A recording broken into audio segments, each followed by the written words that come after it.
మన cinema artist అయినటువంటి ప్రకాష్ రాజ్ ఈ మధ్యకాలంలో తరచూ వివాదాల్లోకి వస్తున్నాడు. ఇటీవల కాలంలో శ్రీరామచంద్ర ప్రభువుని ఒక కేరళ సాహిత్య సభలో మాట్లాడుతూ రామలక్ష్మణులిద్దరూ కూడా నార్త్ ఇండియా నుంచి వలస వచ్చినటువంటి కూలీలని, రావణాసురుడి తోటలో వాళ్ళు పని చేస్తూ అందులో ఉన్నటువంటి పళ్ళను దొంగతనం చేస్తే శూర్పణఖ చూసిందని, చూసి 2,000 రూపాయలు జిఎస్టీలతో సహా పెనాల్టీ వేస్తే కట్టలేక ముక్కు కోసారని ఆ తర్వాత రావణ బ్రహ్మకు చెప్పడం, అందువలన వాళ్ళకిద్దరికి యుద్ధం జరిగిందని సర్కాస్టిక్గా అతను కొంచెం వ్యంగ్యంగా, తర్వాత ఈ యొక్క హాస్యంగా ఏదో అక్కడ ఉన్నటువంటి ఒక 20-30 మందిని గ్యాంగ్ని వేసుకొని ఓ చప్పట్లు వాళ్ళు కొడుతూ ఉంటే అదేదో సాహిత్య సభలాగా వాళ్ళు చేసుకున్నారు. ఆ తర్వాత దానికి స్పందించినటువంటి టీటీడీ మరి సభ్యులు, ఆ తర్వాత హిందూ సంఘాలు అన్నీ, హిందూ గురువులు ఎవరికి వాళ్ళు రీతిలో వాళ్ళు ఖండించడం జరిగింది. అయితే ప్రకాష్ రాజ్ మళ్ళీ క్షమాపణలు చెప్తున్నట్టే చెప్తూ లాస్ట్లో మీ పనులు మీరు చూసుకుంటారా లేకపోతే అలా వాగుతూ ఉంటారా అంటూ మళ్ళీ ఆ క్షమాపణ చెప్తున్నట్టే ఉంది, కానీ మళ్ళీ అలా చెప్తూ వచ్చాడు. అలాగే అతను గతంలో కూడా మనకి ఈ యొక్క బెట్టింగ్ యాప్స్లో కూడా ఉన్నప్పుడు బెట్టింగ్ యాప్స్లో అతను చెప్పడం, మళ్ళీ క్షమాపణలు చెప్పడం, గవర్నమెంట్ యాక్షన్లు తీసుకుంటానడం. మరి గవర్నమెంట్ ఏం చేస్తుంది, ఎందుకు యాక్షన్లు తీసుకోలేదు? ఆ తర్వాత మళ్ళా ఈ యొక్క పవన్ కళ్యాణ్ విషయంలో కూడా సనాతన ధర్మానికి సంబంధించి అతను మాట్లాడడం, ఇలా తరచూ ఏదో ఒక వివాదాల్లోకి ఎప్పుడూ వస్తూ వెళ్తూ ఉంటాడు. ఇతను జాతకరీత్యా ఇది ఏంటంటే అండి, ఇది జాతకరీత్యా ఫాల్ట్. అతను కావాలని ఏ వ్యక్తి కూడా చెప్పడట్లా, అది ఆ గ్రహాలు ప్రభావానికిలోనే వాళ్ళు మాట్లాడుతూ ఉంటారనమాట. ఇప్పుడు ప్రకాష్ రాజ్ జాతకాన్ని కనుక మనం తీసుకున్నట్లయితే అతను 26 మార్చి 1965 సంవత్సరంలో పుత్తూరు విలేజ్లో అతను పుట్టాడు. పుట్టిన తర్వాత అతనికి శుక్రమహాదశ శేషంలో మనకి 2 సంవత్సరాల 5 నెలల 4 రోజులు ఉండగా పుట్టాడనమాట. తర్వాత పుట్టడంతోనే శుక్రమహాదశలో పుట్టాడు కాబట్టి అతనికి ఈ యొక్క శుక్రుడు ఉచ్చ స్థితిగతుడై మరి మీనరాశిలో ఉన్నాడు. అయితే లగ్నం మిథున లగ్నం. మరి వృత్తి దగ్గరికి వచ్చేసరికి రాజ్యాధిపతి అయినటువంటి ఆ గురుడు మనకి వ్యయంలో పడ్డాడు. కాబట్టే అతను ఎప్పుడు కూడా చూడండి లగ్నానికి వ్యయంలో ఉండడం వల్ల ఎప్పుడు కోర్టులు కేసులు అని తిరుగుతూ ఉంటాడు. ఇప్పుడు కూడా నాకు కోర్టులో పని ఉంది, నేను పళ్ళతో మాట్లాడాలా చెట్లతో మాట్లాడాలా అని ఏదో చెప్పుకుంటూ వచ్చాడు. కాబట్టి ఇతను గురు రాహువులు ఇద్దరు కూడా చండాల యోగం, గురు చండాల యోగం పట్టింది అతనికి 12 గురు రాహువులు ఉండడం వల్ల. సో అందువలన రేషనల్గా ఉండాలి అని ప్రయత్నిస్తుంటాడు. పుత్తూరు విలేజ్లో పుట్టాడు అతను. కాబట్టి బీజేపీ మీద ఎప్పుడు కూడా ప్రైమ్ మినిస్టర్ మోడీనే విమర్శించాడు అతను. మనకున్న మన్మోహన్ సింగ్ ఉన్నప్పుడు use to talk about budget and all, and prime minister ఉన్నప్పుడు he speaking about Muslims, one particular కమ్యూనిటీని టార్గెట్ చేస్తూ ట్రిగర్ చేస్తూ మాట్లాడుతున్నాడు. And we don't want such leader అన్నట్టుగా చెప్పుకుంటూ వచ్చాడు. కాబట్టి ఇతను మళ్ళీ ఈ క్రిస్టియన్ దేవుణ్ణి నమ్మనంటూ వాళ్ళ అమ్మగారు చనిపోయినప్పుడు క్రిస్టియన్ మతంలో, క్రిస్టియన్ చర్చ్లో మరి ఆమెను బరి చేయడము, తీసుకెళ్ళడము ఇవన్నీ కూడా జరిగినాయి అన్నమాట. సో అంటే ఈ యొక్క గురుడు రాహుతో కలవడం వల్ల అతనికి కాన్సన్ట్రేషన్ అనేది ఉండదు. ఎప్పుడు ఏది మాట్లాడతాడో అది మారిపోతూ ఉంటుంది. అండ్ అలాగే ఈ యొక్క కేతు బలము, కుజకేతువులు ఎప్పుడు కూడా వాళ్ళు ఏం చేస్తుంటారంటే కేతు కుజుడి యొక్క రిజల్ట్స్ని ఇస్తూ ఉంటాడు మరి వృశ్చిక రాశిలో ఉన్న కారణంగా. సో అతను 3rd హౌస్లో సింహరాశిలో కుజుడు ఉండడం వల్ల అతను కొంచెం ధైర్యంగా మాట్లాడడం, అలాగే అతనికి యొక్క సోదరులు కానీ లేదా సోదరిమణులు కానీ వాళ్ళు కొంచెం ఏమవుతుందంటే loss of brothers or sisters, వాళ్ళు ఒకళ్ళు డౌన్ స్టేజ్లో అండర్ ప్రివిలేజ్డ్గా ఉండడము అండ్ పావర్టీ నుంచి వచ్చినటువంటి వ్యక్తిత్వం. సో రాముణ్ణి ఇప్పుడు తన రాజ్యస్థితికారకుడైనటువంటి రవిబుధ శుక్రులు ముగ్గురు కలిసి ఆ, వృత్తిలో he is not a successful artist in the industry. He will not be. ప్రస్తుతానికి ఏదో మామూలుగా పాత్రలు వస్తూ ఉంటాయి. అండ్ ఒక ఎంపీని కూడా చెప్తూ I'm more poorer than that MP, I have paid 2.5 crores of taxes, వెరాజ్ ద అతని ఎఫిడవిట్ చూసి అతను ఫిలప్ చేసినటువంటి ఎంపీది అంటూ ఎంపీని క్రిటిసైజ్ చేశాడు. సో కూలీగా వీళ్ళు ఏంటంటే కేరళలో మనకి తెలిసిందే అక్కడంతా కూడా యాంటీ బీజేపీ అన్నీ ఉంటాయి. అండ్ ఓకే, యాంటీ బీజేపీ ఉండొచ్చు కానీ సనాతన ధర్మానికి వ్యతిరేకత చూపించాల్సినటువంటి అవసరం లేదు. కేరళలో ఎప్పుడు కూడా కాంగ్రెస్ వాదము ఇవన్నీ కూడా ఉంటాయి. సో ఇతను ఏంటంటే చిన్న బ్రాడ్ అవుట్లుక్ ఉండాలి, నేరో అవుట్లుక్ ఉండకూడదు. అతను చేసే పాత్రల్లో కూడా కూలీ పాత్రలు దగ్గర నుంచి అతని జీవన విధానం కూడా మనం చూసుకున్నప్పుడు is not a successful person like MGR NTR. So ఆ బుద్ధులు అలాగుంటాయి, సంకుచితంగా ఉంటాయి అన్నమాట. సంకుచితంగా ఉండడం వల్ల ఆ యొక్క ప్రొఫెషన్స్ నేరో మైండెడ్నెస్ అనేటటువంటిది వస్తుంది. అండ్ పీపుల్ కూడా ఏంటంటే 4 పోష్గా ఇంగ్లీష్ మాట్లాడడము, ఒక సినిమా వాడిని పట్టుకొని సెలబ్రిటీ అనడము, వాడు చెప్పేటటువంటి ప్రతిదాన్ని కూడా అటెన్షన్గా వినడము, ఇలాంటివన్నీ చేయడం వల్ల ఏమవుతుందంటే వాళ్ళు they dare to criticise the lordship. చూసారా, Sriramachandra Prabhu is not a human being. And all useless fellows అందరూ తయారైపోయారు. ఇప్పుడు చదువుకున్న యూజ్లెస్ ఫెలోస్, పండితుల ముసుగులో ఉన్న యూజ్లెస్ ఫెలోస్, రోగ్స్ అందరూ తయారైపోయారు. లార్డ్ రామ మెటాఫిజిక్స్ తెలుసుకోవాలి. ఇతను చెప్తున్నాడు ఏమిటంటే కొన్ని వాక్యాలు తీసుకుని మధ్యలో చెప్తున్నారు. అది నేను ఆయన ఏదో పెద్ద బిజీ పర్సన్ లాగా ఏదో చెప్తూ సినిమాల్లో ఖాళీగా ఏడుస్తూ ఉంటారు ఇలాంటి వాళ్ళంతా కూడా. They can prove themselves. ఇప్పుడు అతని యొక్క చార్ట్ మనం చూసినప్పుడు ఇతను బాగుపడ్డా అనేది ఇక్కడే క్లియర్గా చెప్పుద్ది. పూర్వాషాఢ నక్షత్రము, ధనుస్సు రాశిలో పుట్టెడుతును అండ్ మిథున్ రాశి డ్యూయల్ నేచర్ ఉంటుంది. And what he speaks all nonsense and he is lack of concentration ఉంటుంది, ఇల్యూజన్లో బతుకుతాడు. సో ఈ విధంగా మనకి వ్యయస్థితి కారకులైనటువంటి గురు రాహువుల వల్ల మనకేమవుతుందంటే ఈ యొక్క గురుడు పన్నెండింట్లో ఉన్నప్పుడు లీగల్ బ్యాటిల్స్ని ఎదుర్కోవాల్సినటువంటి అవసరం వస్తుంది. అందువలన ఏదో 4 ఇంగ్లీష్ మొక్కలు ప్రతి ఒక్కడు కూడా ఎవడో చదివేసి పోష్గా మాట్లాడుస్తూ, కేరళలో కూలీ వేధ కూడా మాట్లాడతాడు. కూలీకి పని చేసుకునేటటువంటి వాడు కూడా ఇంగ్లీష్ బ్రహ్మాండంగా మాట్లాడతాడు, ప్రకాష్ రాజ్ కంటే కూడా. కాబట్టి ఇంగ్లీష్ మాట్లాడేస్తూ రామచంద్ర ప్రభువుని ఒక మనిషిగా చూసేటటువంటి గాడిదలు ఉన్నంత వరకు ఈ ప్రపంచంలో ఇలాగే ఉంటాయి.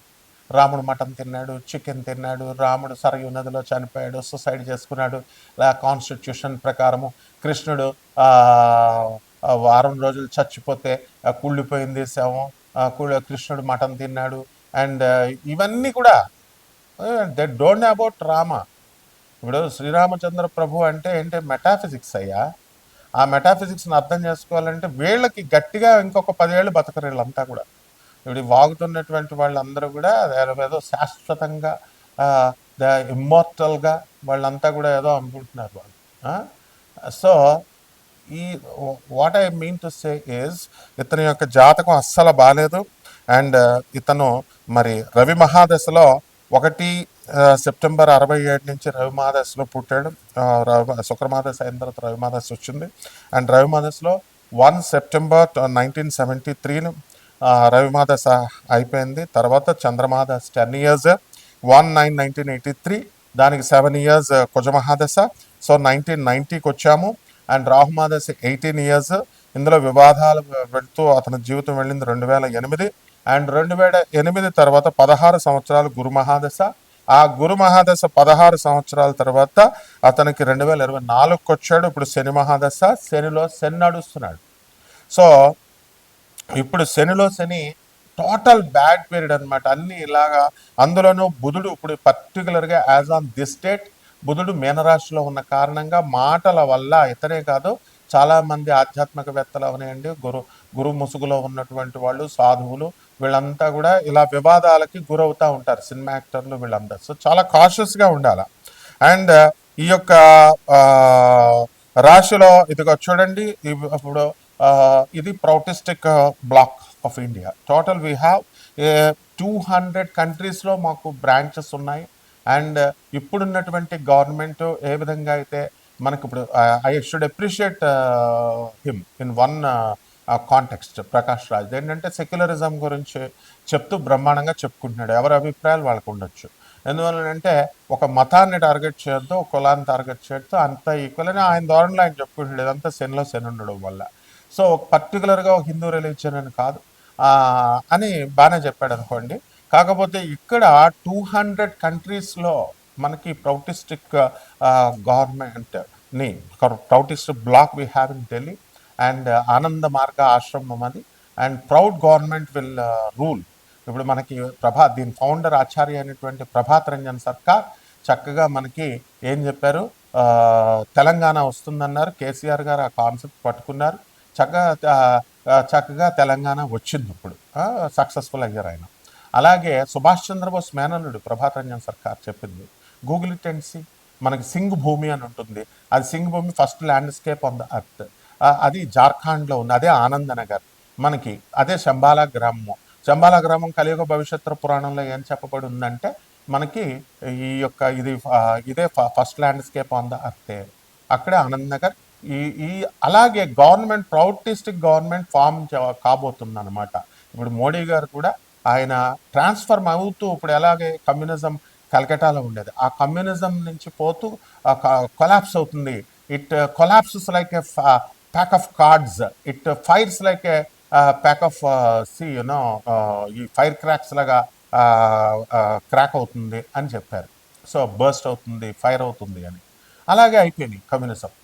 సో అటువంటి కమ్యూనిజంని మనము ఒకటి వేళతో పీకేసాం మనం. కొలాప్స్ అయిపోతుందని. జ్యోతి బస్సు ఆయన డీస్టేబుల్ అవుతుంది కాబట్టి గవర్నమెంట్ డీస్టేబుల్ అవుతుంది అనేటటువంటి ఇది భయంతో పురూలియా ఆర్మ్స్ డ్రాప్అవుట్ 2020 1995లో ఆర్మ్స్ డ్రాప్అవుట్ తెచ్చుకున్నాడు. డీస్టేబుల్ అవుతుంది గవర్నమెంట్ అని చెప్పి అక్కడ ఇదే శంబాలా గ్రామం అట్రాక్ట్ చేసి అక్కడ పొరపాటున అక్కడ వాళ్ళు జ్యోతి బస్సు ఒక చోట ఏమంటే ఒక చోట పడ్డాయి. సిబిఐ వచ్చింది, బీహార్ పోలీసు వచ్చింది, రాంచీ పోలీసులు వచ్చారు. అదంతా కూడా పెద్ద ఇది కమ్యూనిస్ట్ గవర్నమెంటే చేయించింది, జ్యోతి బస్సు గవర్నమెంటే. సో జ్యోతి బస్సు గవర్నమెంట్ ఎట్టి పరిస్థితుల్లో రష్యా మీద ప్రెజర్ ఇచ్చి ఆ రష్యా నుంచి ఇందిరాగాంధీ మీద, అప్పుడు బ్రాడ్కాస్టింగ్ మినిస్టర్గా ఉన్నటువంటి ఇందిరాగాంధీ మీద ప్రెజర్ ఇచ్చి ఆనంద్ మార్గ్ని అణిచేయాలనేటటువంటి ఉద్దేశంతో గురువు గారిని 7 years జైల్లో పెట్టారు. పెట్టినప్పుడు పాయిజన్ ఇచ్చారు, మామూలు మనిషి అనుకోని పాయిజన్ తీసేసుకున్నారు. తీసుకున్నది బ్రతికారు, బెత్తరపోయింది. సో అటువంటి ప్రౌటిస్టిక్ గవర్నమెంట్ ఫామ్ అవుతుంది ఫ్యూచర్లో అని చెప్పి ప్రభాత్ రంజన్ సర్కార్ చెప్పారు. అండ్ ఈ యొక్క ప్రౌట్ మీద దమ్ముంటే ప్రకాష్ రాజ్ లాంటి వాళ్ళు, దమ్ముంటే వీళ్ళంతా కూడా రీసెర్చ్ చేయొచ్చు కదా. ప్రౌట్ మీద ఇవి చేయరు. ప్రౌట్ మీద చేసిన డాక్టర్ రవిభాత్రా అనేటటువంటి వాడు 1993లో సౌత్ మెథడిస్ట్ యూనివర్సిటీ ప్రొఫెసర్ టెక్సాస్లో అతను నోబెల్ ప్రైజ్ విన్ అయ్యాడు. గూగుల్ ఇట్ చూడండి, వికీపీడియా చూడండి, డాక్టర్ రవిభాత్రాది. సో అదే ప్రౌటిస్టిక్ గవర్నమెంట్ ఫామ్ అవుతుంది. ఇప్పుడు బీజేపీ గవర్నమెంట్లో వచ్చింది ఎన్డీఏ కోయిలేషన్ గవర్నమెంట్. సో ఫ్యూచర్లో ఇక్కడ 200 yearsలో బాబా చెప్తారన్నమాట, 200 years ముందు రావాల్సిన ముందే వచ్చేసాను, తర్వాత రావాల్సిందని. Proutistic government is going to rule the government అనమాట. అది అందువలన ఇవన్నీ కూడా అర్థం కానిటువంటి విషయాలు. వాట్ చూడండి, దీనికి మనకి 25th and 26th April జైపూర్లో ఈ నేషనల్ కన్వెన్షన్ ఇది. So we are holding the national convention and all professors అంతా కూడా, ప్రొఫెసర్ మహేంద్ర ప్రతాప్ సింగ్ వీళ్ళంతా కూడా. So we are holding the meetings and all. So అటువంటి 200 కంట్రీస్లో ఉన్నటువంటి ఆనంద్ మార్గ ఆశ్రమాస్కి ఇంటర్నేషనల్ కోఆర్డినేటర్ నేను. అండ్ మనకి ఆర్ఫనేజెస్ కానీ, అమర్చ్ కానీ, ఆనంద్ మార్గ యూనివర్సల్ రిలీఫ్ టీమ్, ప్రౌట్, ఇవన్నీ కూడా 300 బ్రాంచెస్ ఇండియాలో కాకుండా మోర్ దాన్ 600 బ్రాంచెస్ ఫారిన్ కంట్రీస్లో ఉన్నాయి. సో ఇదేదో కేవలం ఒక మామూలు ఆస్ట్రాలజర్గా చెప్పేది కాదు. ప్రకాష్ రాజ్ గారు ఆయన యొక్క జాతకం బాగోకపోవడం వల్లే అట్లా మాట్లాడతారు ఎవరైనా సరే. కాబట్టి దీన్ని కన్స్ట్రక్టివ్ వే ఆఫ్ థింకింగ్లో, ఇప్పుడు ఆయన కాంగ్రెస్ అంటే ప్రేమ ఉందనుకోండి, ఓకే, లెట్ ఇట్ బి, చేసుకోవచ్చు. సో మోడీ గారిని యాంటీ హిందూయిజం దీనిలాగా వెళ్ళకూడదు. పీపుల్ విల్ బి అబ్జర్వింగ్ అస్. మనకి సోషల్ మీడియాలో ఉన్నాము, మనం ఒక స్టేట్మెంట్ ఇస్తున్నాము అని అంటే బుధుడు మీనరాశిలో ఉన్న కారణంగా మాటలు దొరుకుతున్నాయి అతనికి.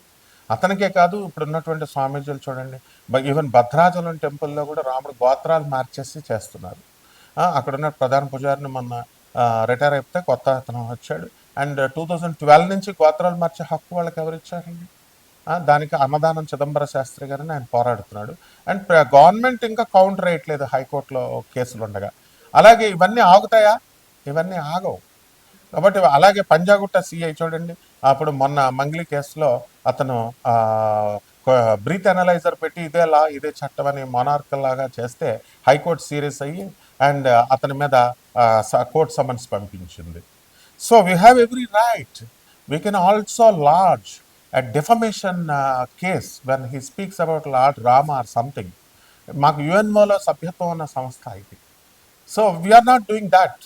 ఏంటంటే మనం ప్రతి ఒక్కళ్ళకి కూడా రియలైజ్ అవ్వాలి, ప్రతి ఒక్కళ్ళకి ఛాన్స్ ఇవ్వాలి. That is the concept of lord Rama. రాముడు ఏం చేశాడండి మీకు? రాముడి మీద జోకులు ఏంటి అసలు? రామతత్వము లా అది అతను తప్పే కాదు, ఈ హిందూ గురువుల యొక్క తప్పు కూడా. హిందూ సనాతన ధర్మంలో ఉన్నటువంటి వాడు రామాయణం కావ్యం ఎందుకు చెప్పాలి? అది ఇమాజినేషన్. అది శంబాలా గ్రామం ఏమో హిమాలయాల అవతల ఉంది, అదొక ఇమాజినేషను అని చెప్తారు. రాముడు అయోధ్యలో పుట్టాడు, దట్స్ ఆల్. ఎన్ని కంట్రీలో ఉన్నా సరే రాముడు అయోధ్య. అందుకే రాముడు వారికి ఇప్పుడు కూడా జనం వస్తూ ఉంటారు, భక్తులంతా. కృష్ణుడు మధురాలోనే పుట్టాడు. కృష్ణుడు రాముడు కట్టుకథలు పురాణ కథలు కాదు అవన్నీ కూడా. సో విజ్ఞానం ఇంత ఖరాఖండిగా చెప్పినప్పుడు ప్రకాష్ రాజ్ లాంటి వాళ్ళు కూడా మారుతారు. వాళ్ళు సినిమాల్లో యాక్షన్లు చేసేవాళ్ళు, వాళ్ళు ఏదో ఎంటర్టైన్ చేసేవాళ్ళు, మనల్ని సంతోష పెట్టేవాళ్ళు. ఆ పాత్రలు వేసి సినిమా డైలాగుల ఫ్లోలో సరదాగా వచ్చేస్తుంది. అందువలన అతను తప్పకుండా రియలైజ్ అవ్వాలని చెప్పేసి ఇంకెవ్వరూ కూడా డేర్ చేయకూడదు. ఆన్ బిహాఫ్ ఆఫ్ దిస్ ప్రౌటిస్టిక్ మనం దీని తరపున మనమంతా కూడా అలా ఏమైనా ఈ యొక్క మనం కేసెస్లో లాడ్జ్ చేసేటటువంటి అధికారాలు మనకు ఉన్నాయి. We can lodge. It's an international organisation. ఎక్కడ భూకంపాలు వచ్చినా సరే మనం ఇళ్ళు కట్టిస్తాం. ఆనంద్ మార్గ్ అంటే కలెక్టర్స్, మినిస్టర్స్, సీఎంస్, పిఎంస్ అందరికీ తెలుసు. సో ఇందువలన రిషి సునాంక్ దగ్గర నుంచి నేతా అంబానీ దగ్గర నుంచి వీళ్ళందరూ కూడా మనకి సుశీల్ గోయంకా వీళ్ళందరూ కూడా మన ఆశ్రమాలకు వస్తూ ఉంటారు. And they will follow and they got benefited. కాబట్టి ఇక్కడ నేను what I pray to what I pledge to our Prakash Raj ఏంటంటే, మేము చక్కగా మీరు ఎంతో అభిమానం తెచ్చుకున్నారు ప్రజల దగ్గర నుంచి. అభిమానాన్ని పోగొట్టుకోకుండా మామూలు మిగతా విషయాల్లో సర్కాస్టిక్గా మాట్లాడండి, పర్వాలేదు. కానీ బట్ కమింగ్ టు దిస్ పురాణ పురుషాస్ లార్డ్ రామా దగ్గర అది మంచిది కాదు మీ భవిష్యత్తుకు కూడా.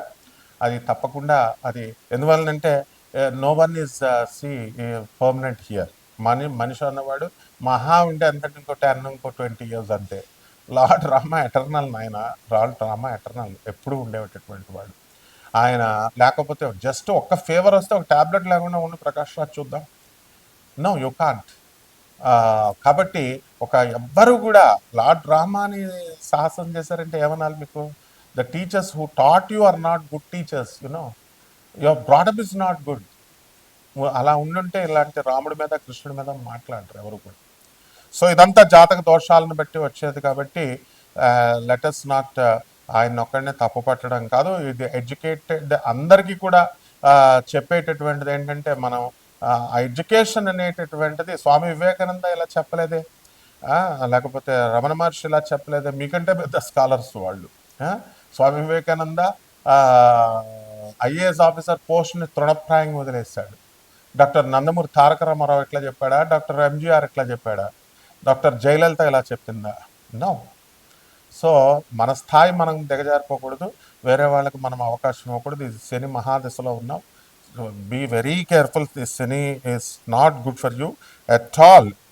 అండ్ అందువలన మనకి ఇక్కడ ఉన్నటువంటి ఈ యొక్క దీంట్లో ఇది నాసా లైవ్ రిపోర్ట్స్ని బట్టి చూసి చెప్పే జాతకం నాయన. అందువలన అంత ఈజీగా ఏదో పంతులు గారుల జాతకం లాగా ఇది కాదు. So I don't believe in astrology. I don't. ఇంగ్లీష్లో we studied under Britishers, understand. We studied under Anglo-Indian, British or Santana Anglo-Indian teachers. That we can speak better English than you all, and we are doctorates from IIT Madras in physics and all. So we are more technically sound, and we are more rational than you, and we are more rational, and we are more scientific, and we are more logical than all. Don't ever try to criticize Lord Rama, Lord Krishna, or any religion లో ఉన్నటువంటి పురాణ పురుషుల గురించి అట్లా చెప్పకూడదు. శుభమస్తు.